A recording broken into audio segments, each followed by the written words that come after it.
If you're British and over a certain age, your school disco or family do had these on the buffet. These 22 nostalgic British party foods from the 70s are nearly gone forever, and the number 12 on our list might just be the one that surprises you the most. Stick around to the end, and please like the video and subscribe for more trips down memory lane. Cheese and pineapple hedgehog. This was the undisputed king of the 70s party buffet, a true work of art built upon the humblest of foundations. The cheese and pineapple hedgehog was, quite simply, cubes of cheddar and chunks of tinned pineapple skewered onto cocktail sticks and jammed into a potato, or half a grapefruit wrapped in foil.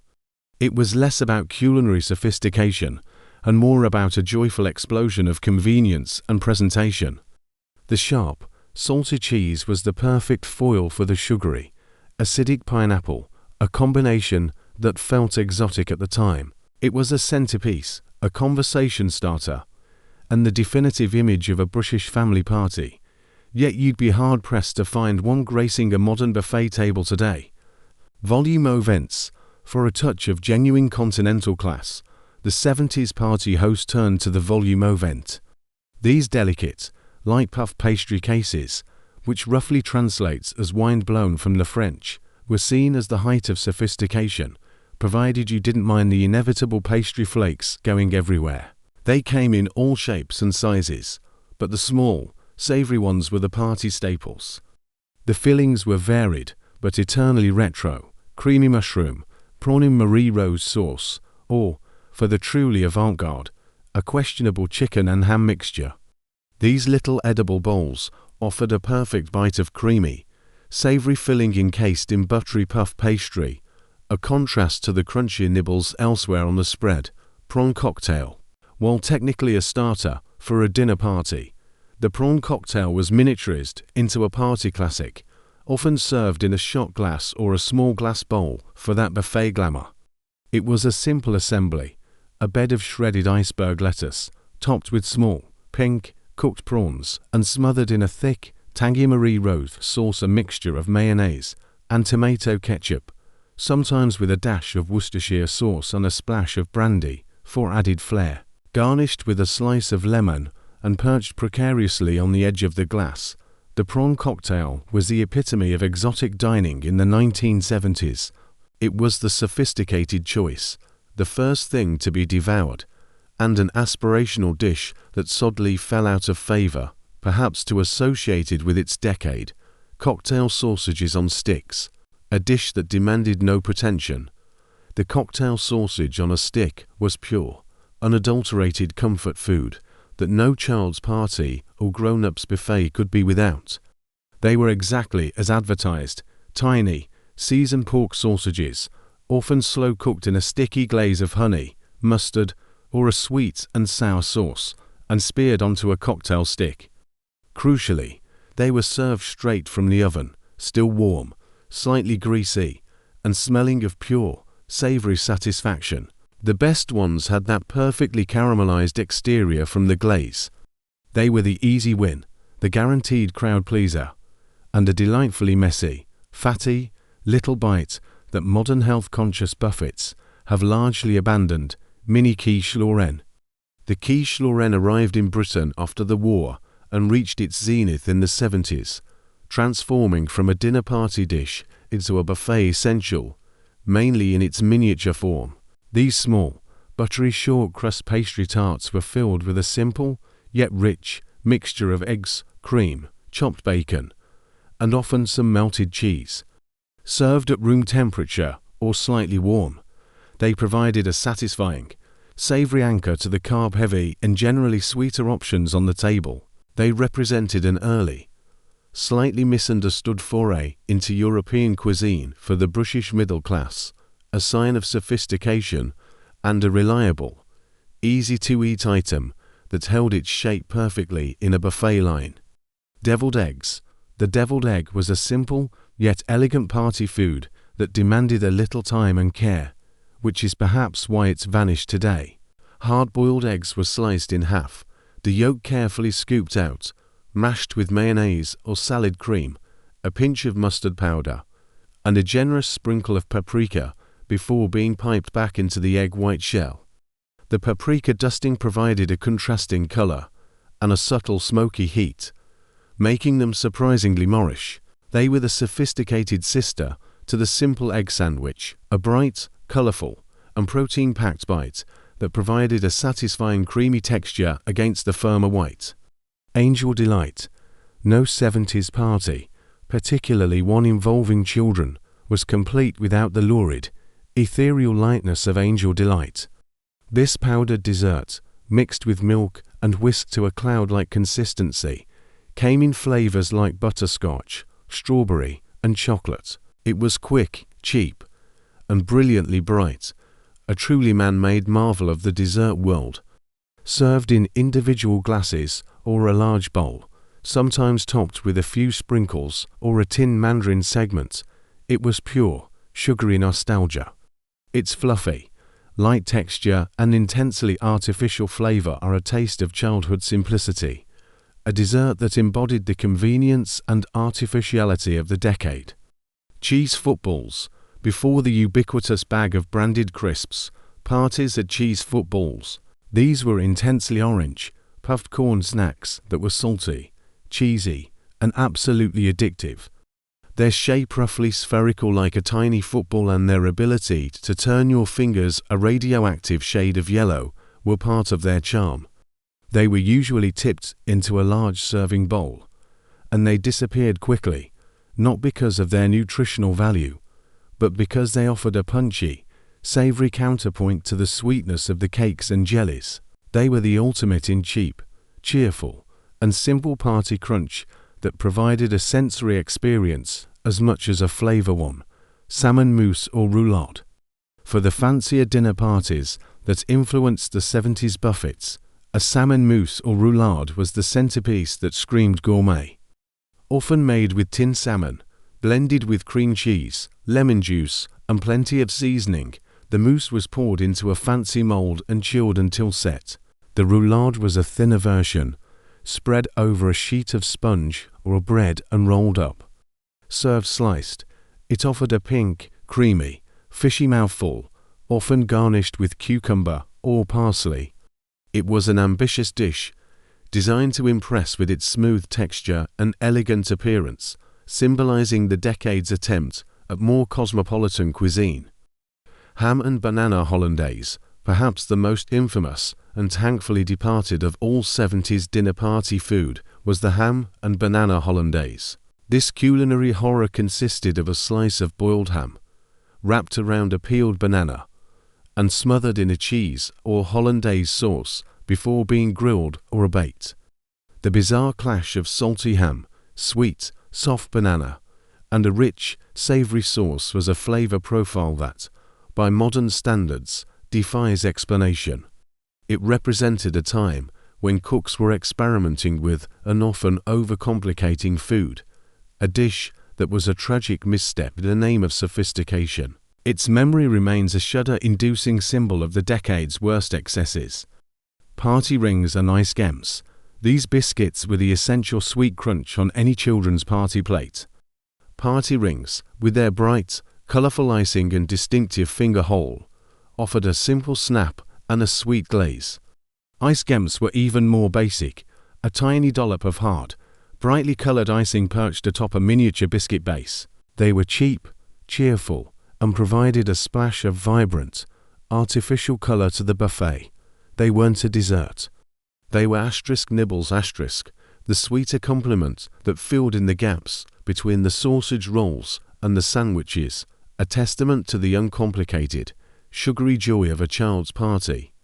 Salad cream sandwiches. The salad cream sandwich was the simple, creamy, and often controversial sandwich filling of choice for the 70s party buffet. Unlike the sophisticated mayonnaise, which was only just beginning to gain traction, salad cream was the classic British dressing, tangy, sweet, and slightly thinner than its French counterpart. It was often mixed with grated cheese, chopped hard-boiled egg, or simply spread thick between slices of slightly stale white bread cut into neat triangles. The simplicity was its genius. It was cheap, quick to prepare, and delivered a uniquely British, sharp flavor. Modern palates often find it too sweet or acidic, and it's now rarely seen outside of a truly retro gathering, making it a ghost of Buffett's past. Spam fritters. While perhaps more of a hearty supper dish, spam fritters often made an appearance on the more informal, working-class buffet, particularly at children's parties. A thick slice of tinned pork luncheon meat, famously known as spam, was dipped in a simple batter and deep-fried until golden, crispy, and piping hot. The resulting fritter was a textural masterpiece, the crunchy, airy batter giving way to the soft, salty, and slightly chewy processed meat. They were the ultimate in savory indulgence and cheap eats, often served with a dollop of ketchup or brown sauce. Their reputation suffered as healthier eating trends took hold, and they have been all but relegated to the history books of British cuisine. Arctic roll, a dessert that required zero effort and delivered maximum visual impact. The Arctic roll was the quintessential frozen treat of the 1970s. It was a cylindrical construction of vanilla ice cream wrapped in a thin layer of sponge cake, with a coating of raspberry jam that gave it a distinct pink swirl when sliced. Stored in the freezer and brought out just before serving, it offered a perfectly uniform slice of cold, sweet, and fruity delight. It wasn't gourmet, but it was reliable, fun, and felt incredibly modern at the time. The contrast between the cold ice cream and the soft sponge cake was a sensory highlight that epitomized the prepackaged dessert boom of the decade. Savory rice. Every 70s buffet needed a substantial, filling dish that could soak up the inevitable excesses of the evening, and savory rice often filled that role. This wasn't restaurant-quality pilaf. It was simple boiled white rice mixed with tinned sweet corn, chopped peppers, peas, and often chunks of ham, or sometimes even sliced frankfurters. What made it distinctly 70s was the dressing, often a simple vinaigrette or a light curry powder mix, served cold or lukewarm. It was a colorful, slightly exotic dish that felt like a step up from a simple potato salad, offering bulk and variety to the plate. Black Forest Gâteau. For the truly grand 70s dinner party that influenced the aspirational buffet, the Black Forest Gâteau was the ultimate showstopper dessert. Layers of chocolate sponge, whipped cream, and sour cherries, all soaked with a generous measure of kirsch cherry liqueur, and decorated with chocolate shavings. It was rich, boozy, and looked incredibly sophisticated, representing a peak in British attempts at continental dessert making. A slice of this on a party plate denoted an element of class and occasion. While it remains a popular cake, its ubiquity as the dinner party dessert of choice, is long gone, replaced by lighter, modern options. Cocktail onions and gherkins, tucked away between the sausage rolls and the sandwiches. You would always find a small bowl of cocktail onions and gherkins. These were tiny, sharp, pickled silver skin onions and miniature gherkins, swimming in their tangy vinegar brine, speared onto a cocktail stick or sometimes just picked out of the bowl with a fork. They provided a fierce, acidic burst of flavor that cut through the richness of the cheese and the fat of the sausages. They were the essential palate cleanser, a powerful little bite that added a much-needed zing to the generally rich and creamy buffet selection. Mini Scotch eggs. The Scotch egg, the pub classic of a hard-boiled egg wrapped in sausage meat and deep-fried, was miniaturized for the party. These small, golden brown spheres offered a hearty, satisfying protein hit. The best ones had perfectly seasoned, flavorful meat and were served cool, but not straight from the fridge. They were a convenient, sturdy snack that traveled well and held up perfectly on a buffet table. Although the full-sized version has seen a gourmet revival, the mini, mass-produced versions that graced every 70s buffet have largely vanished, replaced by more contemporary savory bites. Viennetta, another pre-packaged, frozen masterpiece that defined dessert sophistication, was Viennetta. This dessert was celebrated for its elegant wave-like layers of vanilla ice creams separated by thin, brittle sheets of crackling chocolate. Its long, rectangular shape meant it could be sliced like a cake, and its delicate texture made it feel incredibly luxurious for a supermarket freezer item. It was presented as a sophisticated alternative to a simple block of ice cream and remains a potent symbol of celebratory dining in the late 70s and 80s, still occasionally seen, but no longer the height of fashion.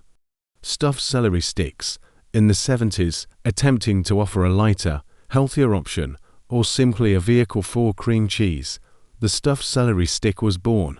The trough of a celery stalk was filled with a mixture of cream cheese, sometimes colored pink with salmon paste, or green with chopped herbs. The filling was often piped or smoothed down and sometimes topped with a sprinkling of paprika or a small olive.